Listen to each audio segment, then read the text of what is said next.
No. Vile tumesoma kwa wale waliotutangulia. Unajua, nimesema leo hapa. Unajua, wakati mzee rais wa 3 Mwai Kibaki, wakati alichukua usukani,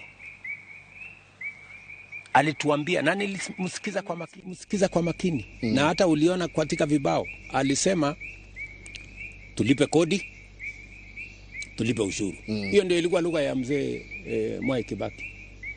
Na kwa sababu alisukuma sana hiyo agenda, wakati alichukua usukani tulikuwa tunakusanya kodi bilioni 200.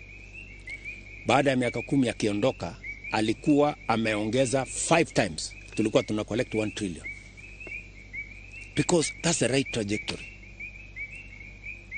Hakutupeleka kwa madeni, alitupeleka kwa ushuru. And it is the same basis.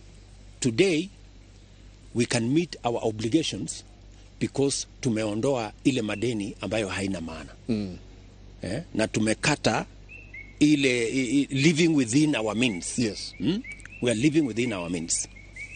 Jambo la 3, la 4.